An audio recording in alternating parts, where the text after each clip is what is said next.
Welcome to The Art of Medicine, the program that explores the arts, business, and clinical aspects of the practice of medicine. I'm your host, Dr. Andrew Wilner, and my guest today is Dr. Thomas Schneider. Welcome, Tom.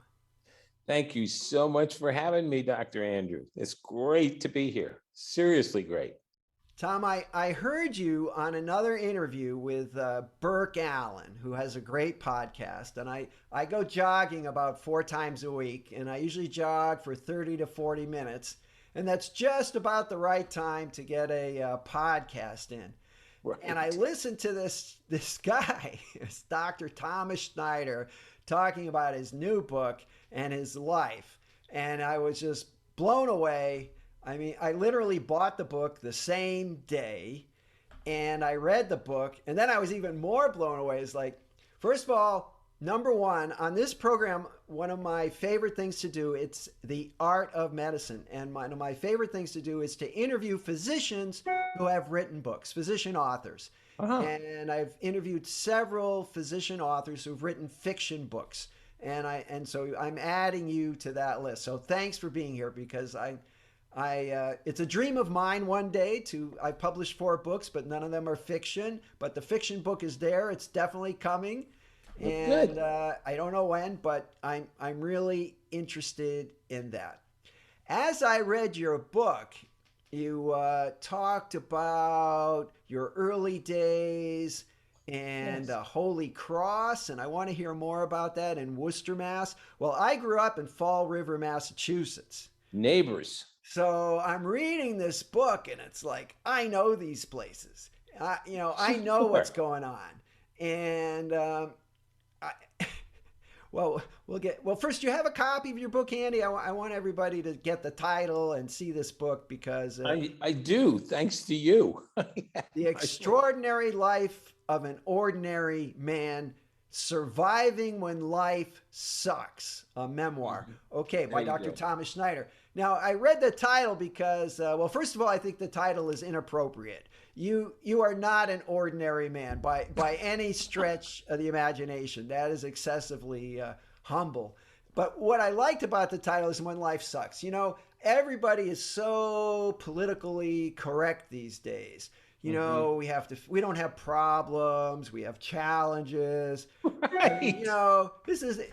It sounds great, but it's all BS, It is. And what I loved about your book is like, this is not BS.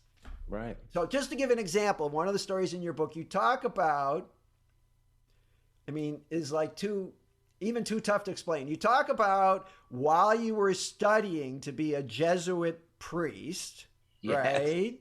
You had a Yes. girlfriend who also turned out to be the girlfriend of, I think it was a Rhode Island mafia guy. That's correct. Right. So that's true, right? Well, once I was on a plane in Rhode Island where I spent a lot of time. I went to medical school there and I have a home there, and that's kind of my base. It's right next to Massachusetts. And I was sitting next to this gorgeous girl. I was single at the time, and we really struck up a nice rapport. And, one of those lucky, sitting next to the person on Oh the yeah. plane kind of episodes. And then she told me she told me her name. And then she said, my boyfriend is, that's what usually happens. My boyfriend is so and so. And I know that name. And it was a Rhode Island mafia name. Oh my gosh. And she was just a sweet darling, So I don't know if she really knew what she was into or not. But when we got off the plane, I didn't ask for her number. It's like, bye. It was nice chatting with Yeah, you. exactly. I don't want to have anything to do with you.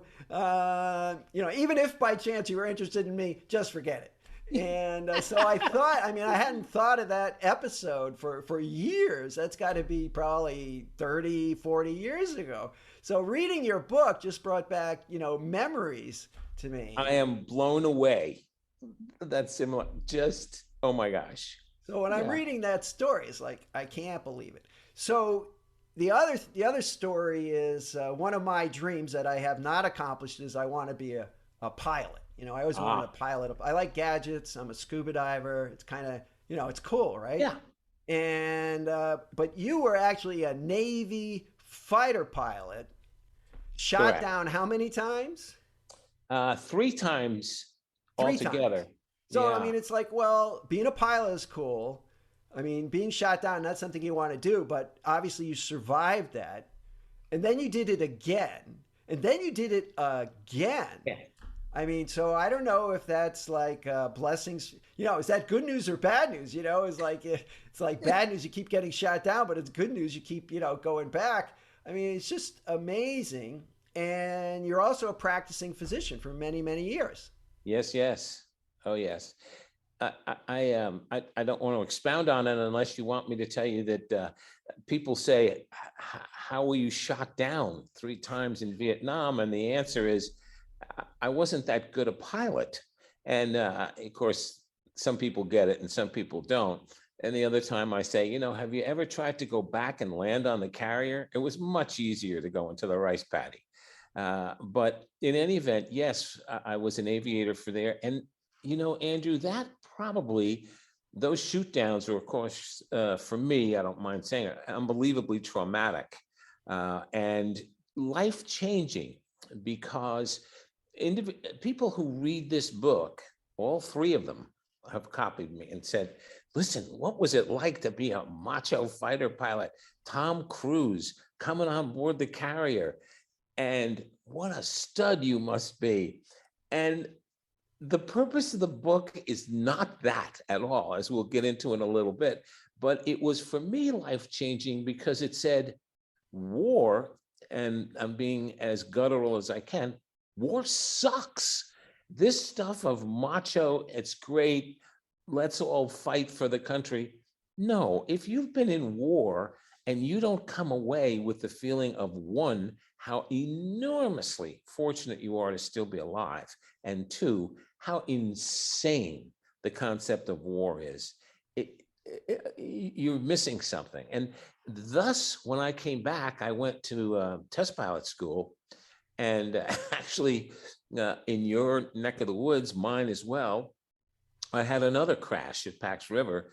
On weekends, we would fly up to Bangor, Maine, which I'm sure you're familiar with, on Saturdays for the base, and we would take orders and buy lobster and shrimp and crabs and whatever we could and fly them back down to Patuxent River Test Pilot School. And on one particular, and the whole base knew it. I mean, all the families would give us money and we'd go up and load this up on a Saturday when we could. And on one particular time, our landing gear would not come down. And so we had to belly in, if you know what I mean. In other words, and slide on the runway to try and catch a hook, which tore open the boxes. You know what they're like, those lobster crates and crabs. And the plane was actually destroyed, not from the landing, not from the scrapes, but from the stench of the New England lobster and crabs. And it had to be destroyed. So I think it was after that that I said, I'm a little slow, but I think that maybe flying is not the best racket for you, Tom. How about medicine? And so I applied and got into Georgetown, went to medical school, and then stayed in the Navy. I had no interest in really practicing in civilian life. I was not into all of that, but I loved the Navy. I loved the military. So I stayed and did various residencies. I did a family practice residency. I was not smart enough to be a neurologist, or I would have loved to. And then I did 5 years of head and neck cancer surgery at NIH in Bethesda. So I kind of combined the 2 of them for 28 years and then retired and went out into civilian community. And I was right. I did not like it or enjoy who has this insurance and who has that. And so I went into pro bono work, meaning I just talked to people about preventive medicine. I would operate on your neck and take your cancer out, but maybe there's a smarter way. Maybe we could avoid these cancers. What a novel thought. So I spent the last few years when I was in practice of just working on preventive medicine and trying to convince people that a healthier life, all the things that you're doing, sir, scuba diving, right, that it's all part of the fun of living a healthy life. It's not a struggle. It's just living a sane pattern. And that's how it happened. Well, I think, it's got to be one of the definite unique how I got into medical school stories is, I got tired of having plane crashes. So, Exactly. Yeah. that's a great motivator. Yeah. Let me switch gears and get to another part of the book. Sure. Um, you did not have a usual easy upbringing. I mean, there were a That's more lot than of correct. things, right? I mean, I can't, overstate it, right? You Yeah. had problems with your parents. You had a sibling who had Cerebral palsy. cerebral palsy and required 24/7 care, who you Correct. became very close to and were Very. supportive of in a way that I don't know if it's unusual, but was certainly extreme. Yeah. And rather than that, I'm not talking to you, oh, that messed me up, and my whole life is because I wasn't brought up properly. Somehow you surmounted all that, and Yeah. you say it made you better. So I want you to just comment a little bit on that. What a great point to pick out of the book. Probably the hardest one for me because I'm not sure, Andrew, that I even have the correct perception of how that happened. But I'm going to give you a little brief one, and if I get too verbose, just say, "Hey, cut." But you were talking about a difficult childhood, and my parents were in. This is in the early '50s, late '40s, early '50s. They were luniacal. This was a time when there was no child relief. You were beaten or whipped or belted, and it was tantamount to life.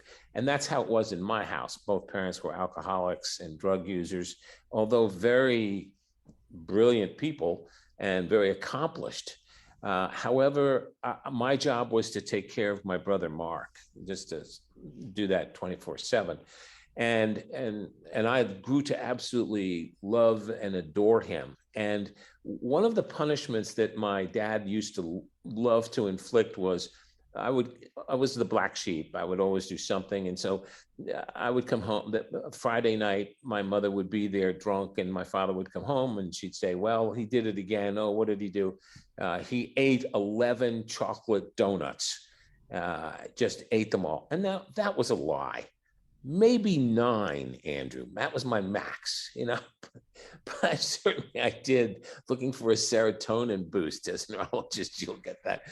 And so I did. And his plan was to take the rest of the children, there were five of us, and put them in a circle in the living room, put his chair in the middle, bring me in the middle, pull my pants down, and then take his belt off or a brush and beat me. And people would say, "That's disgusting. It was terrible." It was terrible. But I think I had two choices. One was to say, "Oh, poor me. Oh, gosh, this is terrible. What am I going to do?" Or, and I don't know how this happened, but I'm telling you the God's honest truth. I ended up saying inside me, never outside, "Go ahead, you bastard. Beat me, but you will not burn me. You will not beat me up." Of course, he did burn me, burned fingers and all kinds of things. But my goal was, you cannot do this to me. My siblings were watching this in absolute panic. They were never hit, never struck. So there was the black sheep that they could take their out of. But my other siblings, none. And to this day, as aging adults like I am, they live in fear. They live in terrorist fear. They live in hurricane fear. They live in whatever the local Hmm. hourly fear is, they live in, and they can't get rid of it. And I don't know why I took that path, but I did. I somehow or another said, "Go ahead, try to break me, because it ain't going to happen. It just ain't going to happen." Uh, and that salvaged me a great deal. One other little point that I'm going to make is, um, I learned, and I don't know how I learned this, Andrew, but of course, it sounds great. It sounds macho. It sounds like it should be a movie. Oh, well, then what'd you do? Well, then I kind of strutted back to my room and took out a Playboy and said, "Yeah, I'm the man." No, I went back to my room and bawled my eyes out, of course, and was sad and depressed and whatever a 12-year-old goes through at that time. But somehow in that phase, I learned something. I would be crying. My mother would come in at the end of it to coax and coddle me. Oh no, she took a garbage can and would throw it on me in the bed, saying, you're doing nothing, going nowhere, and throw it at me. And out of that came one thought. Now, your listeners will hate this. This will probably be the last time this podcast is ever on. He must be a communist saying this. No, I learned this principle and I passed it on to my children, as harsh as it sounds. It's a very simple principle. Nobody cares. What do you mean nobody cares? No, nobody cares.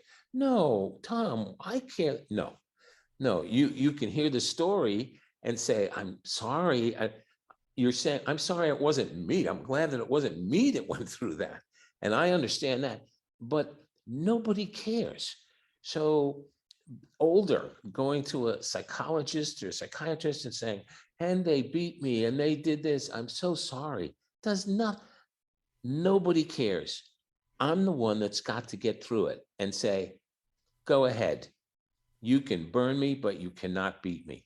And it sounds tough, but it played out in my children now. If they had a bad day in school, now they're both physicians. I have three actually.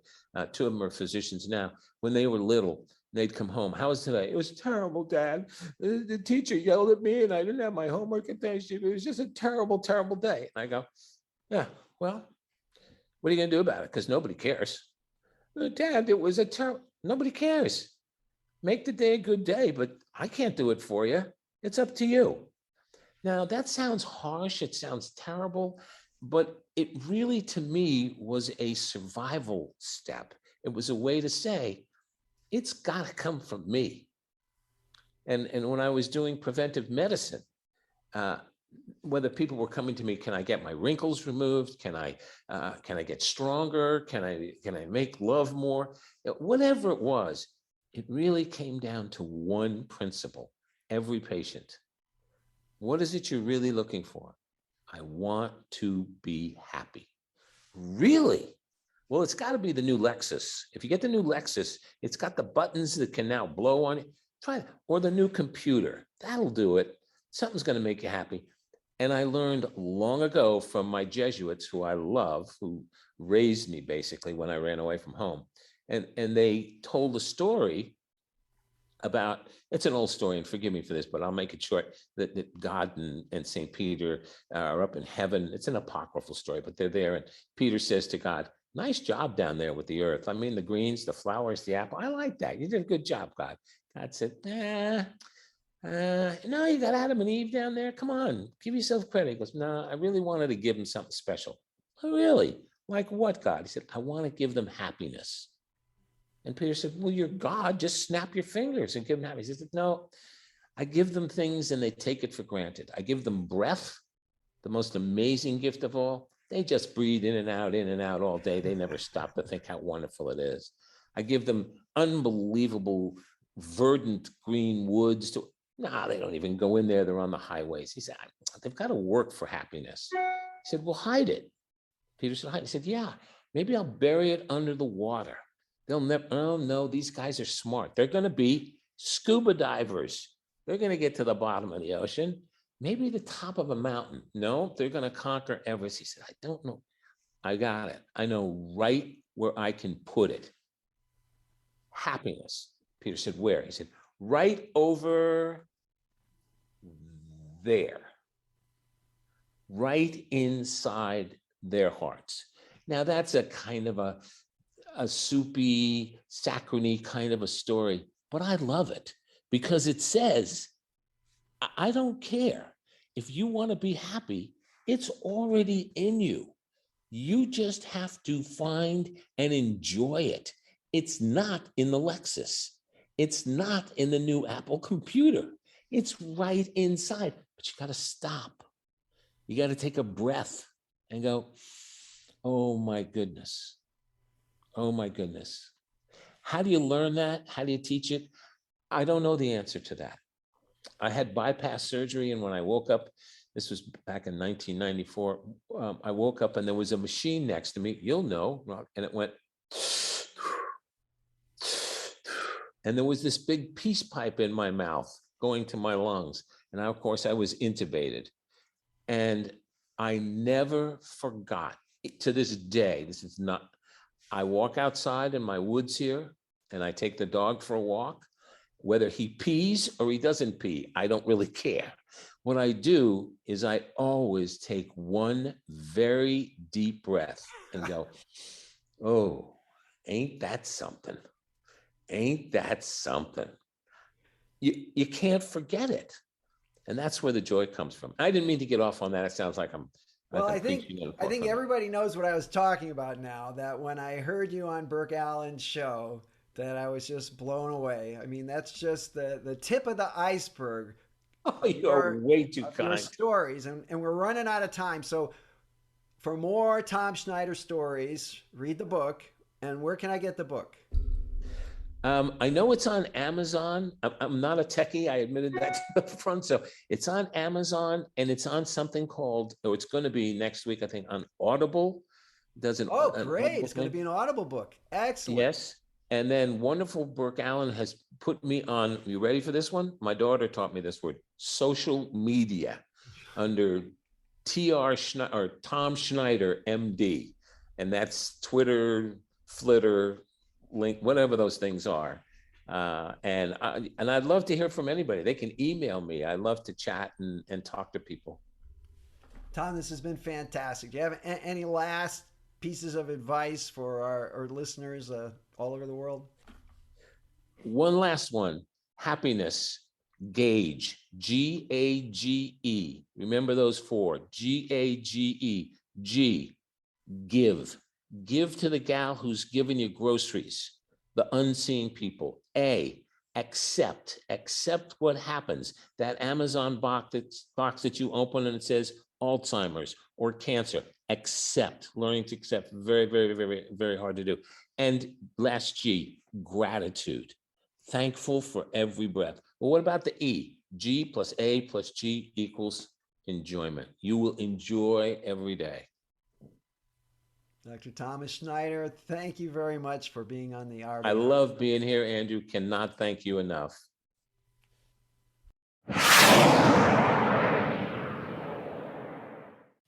This program is hosted, edited, and produced by Andrew Wilner, MD, FACP, FAAN. Guests receive no financial compensation for their appearance on The Art of Medicine.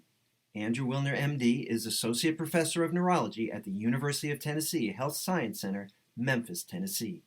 Views, thoughts, and opinions expressed on this program belong solely to Dr. Wilner and his guests, and not necessarily to their employers, organizations, or other group or individual. While this program intends to be informative, it is meant for entertainment purposes only. The Art of Medicine does not offer professional financial, legal, or medical advice. Dr. Wilner and his guests assume no responsibility or liability for any damages, financial or otherwise, that arise in connection with consuming this program's content. Thanks for watching. For more episodes of The Art of Medicine, please subscribe. www.andrewwilner.com